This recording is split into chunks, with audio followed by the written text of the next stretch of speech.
আরে আরে, আমি কি দেখতেছি? মুদি ভাই, আরে ও মুদি ভাই, আরে তুমি আমার জাল দিয়ে মাছ ধরতেছো কেন? আরে জালে তো অনেক মাছ ধরা পড়েছে। মুদি ভাই, আমাকে না বলে চোরের মতো মাছ ধরতেছো কেন? সেটাই বলো তো। হায় হায়, হাসিনা আপার কাছে তো ধরা পড়ে গেলাম। এখন আমার কি হবে? না জানি চুরি করার অপরাধে আমার জেল হয়। না না, জেল খাটা যাবে না। যে কোনো একটা উপায় বের করতেই হবে। হাসিনা আপা, আরে ও হাসিনা আপা, বিশ্বাস করো, চুরি করে আমি মাছ ধরতে আসিনি।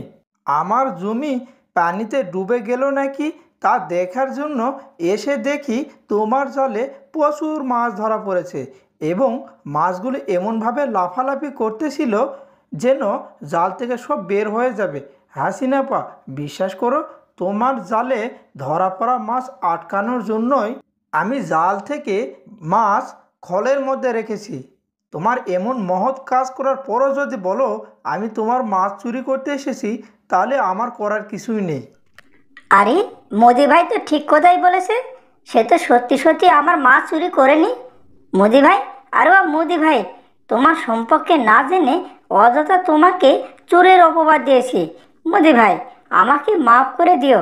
আর মোদি ভাই, যেহেতু তুমি আমার এত বড় উপকার করেছো, সেহেতু আজকে যতগুলো মাছ ধরা হবে তার অর্ধেক মাছ তোমাকে আমি এমনি ফিরিয়ে দিয়ে দেব। এবার খুশি হয়েছো মোদি ভাই?